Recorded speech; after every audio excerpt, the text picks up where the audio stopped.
I welcome you all. In this video, I'm going to explain you the numerical based on design of lever. More specifically, this problem is based on right-angled bell crank lever. This problem was asked in the university examination May 2017. So let us go through the problem. A right-angled bell crank lever is to design to raise a load of 5 kN at the end of short arm end. So the right-angled bell crank lever is nothing but lever like this. So where the angle between two arms, one arm is shorter one, another arm is longer one in this bell crank lever, and angle between these two arms is 90 degree or a right angle. So that's why it is called as right angled bell crank lever.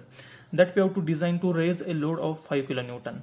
So which is applied at the end of short arm. So this is a short arm, and at the end of the short arm the load to be lifted or load to be raised is applied. So its value is 5 kilonewton. So this W is given 5 kilonewton, which is applied at the point A, that is at the end of shorter arm. Then the length of short and long arm are 100 mm and 450 mm respectively. So length of the short arm is 100 mm, length of long arm is 450 mm. The lever and pins are made up of 30 C8 with SYT is equal to 400 Newton per mm square and Fs is equal to 5. So we know that in this lever we have to use 3 pins, one at point A, one another at point B, and third at point C. Okay, so this for these 3 pins and for this lever arm, the material property is same, it is 30 C8, and SYT, hence SYT is also same, that is 400 Newton per mm square. Fs is 5.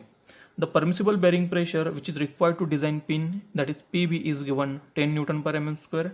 A lever has a rectangular cross section, so as we have studied that either this lever arm will have either elliptical cross section or a rectangular cross section, but most of the time for the numericals this cross section is considered as rectangular. So rectangular cross section is considered for a lever arm.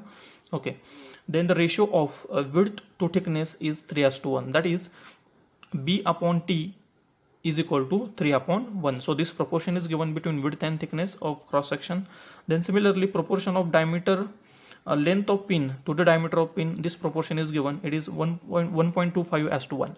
So that is L upon D for pin is given, which is equal to 1.25 upon 1, and we have to design the lever.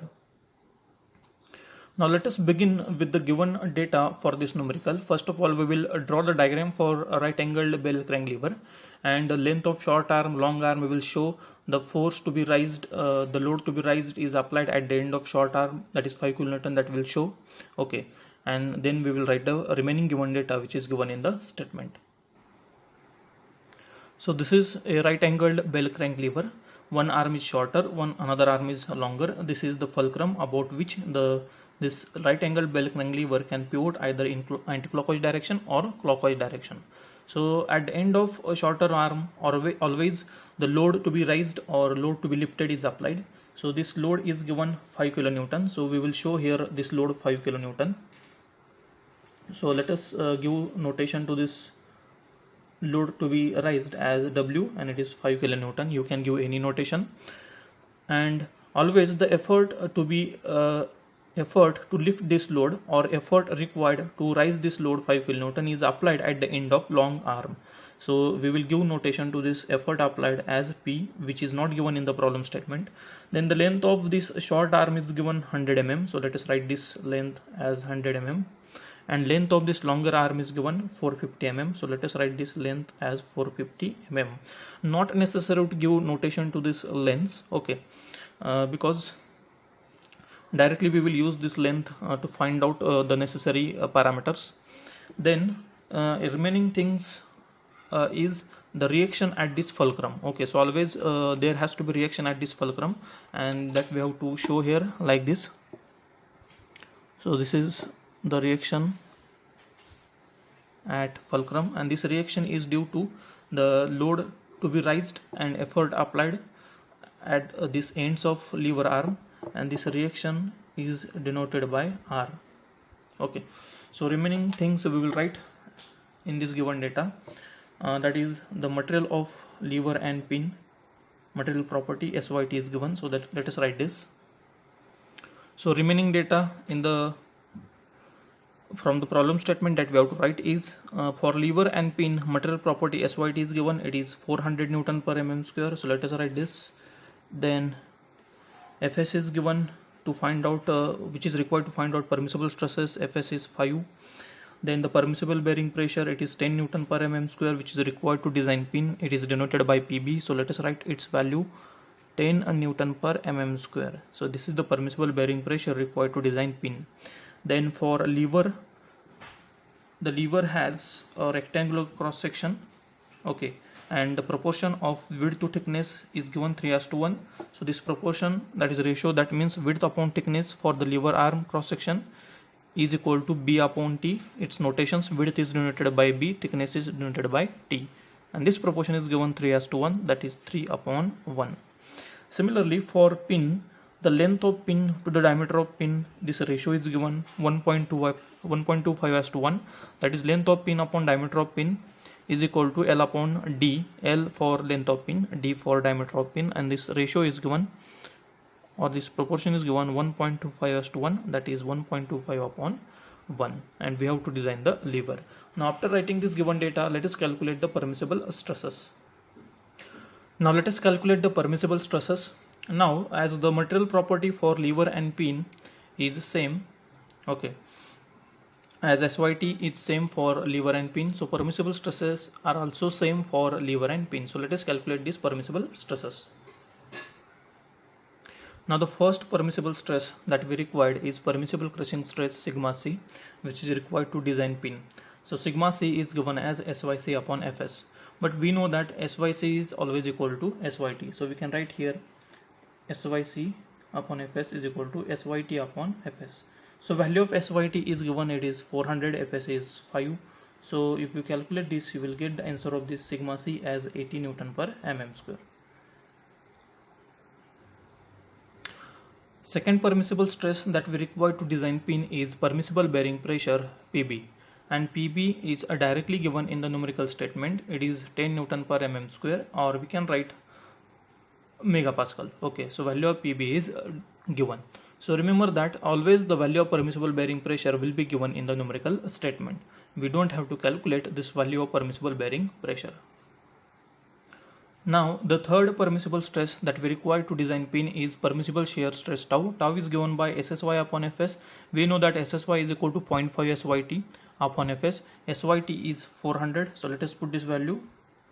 SYT is 400 upon Fs is 5. So if you calculate this, you will get the answer of this 40 Newton per mm square, or megapascal. Now the next permissible stress we required is permissible bending stress sigma b. Now remember that these first three permissible stresses are required to design pin: permissible crushing stress, permissible bearing pressure, and permissible shear stress. But this permissible bending stress sigma b is required to design the lever, and we know that always the permissible bending stress is equal to permissible tensile stress.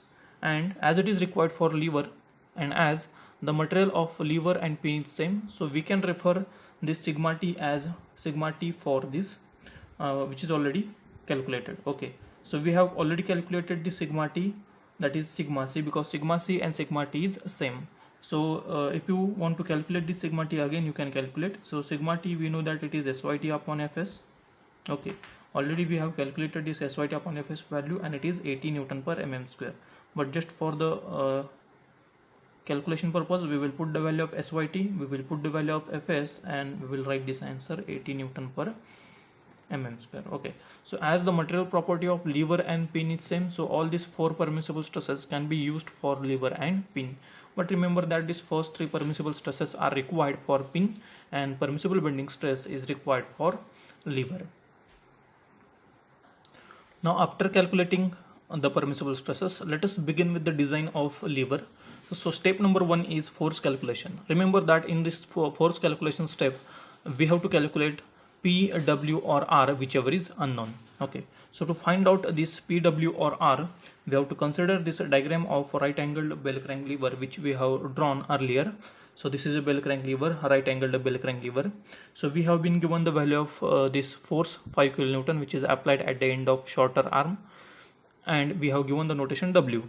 So this is the effort which is required to lift this 5 kilonewton load, its notation is P. So this is the effort applied at the end of longer arm and which is required to lift this load. And this is the fulcrum that is at point B. This lever will pivot either in anti-clockwise or clockwise direction. So this is the point A, this is point B, and this is point C. Okay, so now let us consider the summation of bending moment at this point B is equal to 0. So summation of bending moment at point B is equal to 0.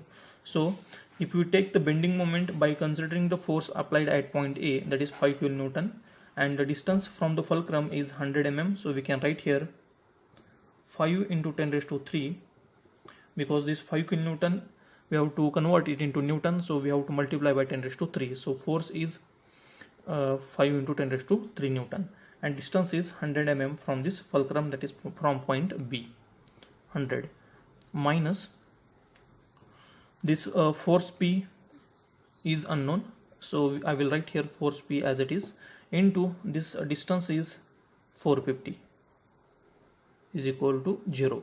Now remember that I have considered this bending moment positive and I have considered this bending moment as negative. That means I have considered this anti-clockwise bending moment positive and clockwise bending moment negative. So these signs are representing the clockwise and anti-clockwise bending moment. So if you calculate this force P from this, first of all you have to simplify this like this. So 5 into 10 raised to 3 into 100 upon 450. So we have to calculate this value of P. So answer for P is 1111.11. So we have to write this answer 1111.11 Newton. Now P we have calculated, its value is 1111.11 Newton. Okay, W is already given. Now last is R, that is reaction at fulcrum. Okay, so we have to find out this reaction at fulcrum. So to find out this reaction at fulcrum, we have directly formula for a right angled bell crank lever. Already we have seen this formula in design procedure, and it is under root W square plus P square. Okay, so let us put the value of W and P here and let us calculate R. So here I have put the value of W, it is 5 into 10 raised to 3 Newton, its bracket square, and value of P just we have calculated, its bracket square. So if you calculate this, you will get the answer. So answer for R, that is reaction at fulcrum, is 5121.96 Newton. 5121.96 Newton. So this is the reaction at this fulcrum. So basically in this problem only this force at the shorter arm was given, force applied at the longer arm was unknown, and reaction was unknown. So in this step number 1 we have calculated these unknowns, that is P and R. So for the further calculation we have to select the maximum value from this P, W and R. Okay, and the maximum value of force is at reaction, that is R is maximum. So we have to consider this maximum for further design of lever and pin. So here we need to write this statement: select the maximum value of force for further design, and the maximum from P, W or R is this R. So value of this R is 5121.96 Newton. So we are going to use the maximum of PWR as this value 5121.96 for further design. You can write here R instead of directly, because maximum from this PWR is R, but while writing the formula we have to use a generalized term, that is maximum of PWR, so that there should not be any confusion.